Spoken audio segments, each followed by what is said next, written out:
These are vintage pinball machines. These are one of the first models that had computers, CPUs and RAM and ROM chips in that have battery backup for it to keep to remember all the programming settings. They're programmable. But they're very old. This is a Firepower from 1980. This is Gorgar, and this is 1979. And there are three people that design each of these machines. There's the person who designs the game, where the bumpers will go and how the flippers work and what lights do. There's somebody who designs the graphics and actually does the paintings, which are silk screened onto here and onto the glass behind. And the third person is the sound designer. This is Barry Arsler, who designed Gorgar. Now, he's not he's the guy who designed the game, not the sound, not the graphics. Those are other people. Now, this is Steve Ritchie. He designed Firepower, and again, he designed the game. Well, if you Google either of them, you will get a ton of hits. I mean, these guys are well known and revered. They are absolutely revered by the pinball community. Right. But this is old school stuff. There's a lot of things have come since then. Both of these talk, but it's like 4-bit audio. It's not even 8-bit audio. It's like really grainy. So there's unbelievable intelligence behind both of these machines. Huge details and subtle things. You get this and you get this, and then that's worth more. But if you get a free ball, it goes away. But if you got the free ball only by the exit score, after you lost the ball, that took you over, then you don't lose it. So there's like unbelievable subtleties in these machines and how they work, and the placement of the flippers and the placement of everything. Gorgar is kind of intellectual, and there's a lot of nuance. It's not a very fast game, and the angle of the board is not as steep as this. This is like twice as steep. This is a pinball machine you want to have sex with.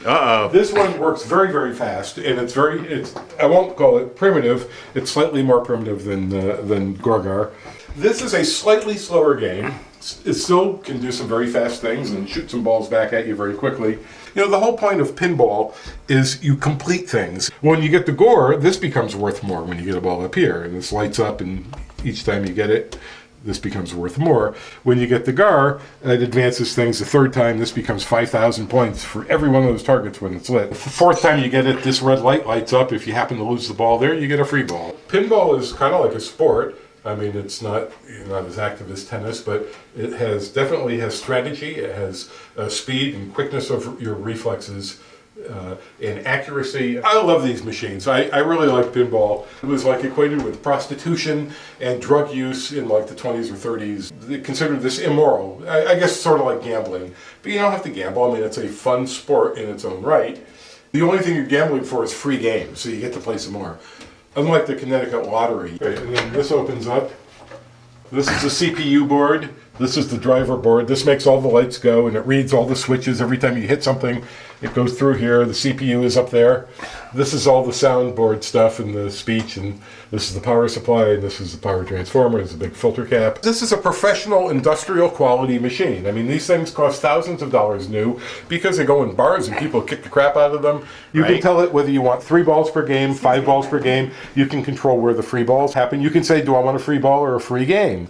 But in our case, we don't need a free game. It's already free, so we make them free balls. So as the owner, you can set that up. Of course, yeah. And here's where the money would come in.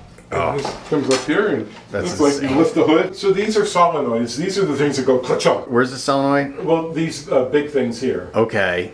I'm trying to follow you. These are solenoids. Yeah. And, there's one for the flipper. And there's switches. They're all under here. These are the targets in the front. 1, 2, and 3, 4, 5, and 6. All of that stuff is coded in assembly language. Oh, that's crazy. That's the toughest computer programming language, but that's how they had to do it back then.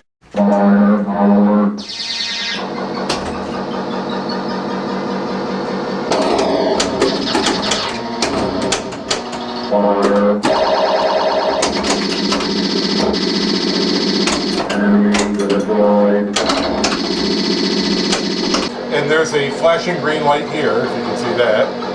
Yeah. And So I already got the ball up here.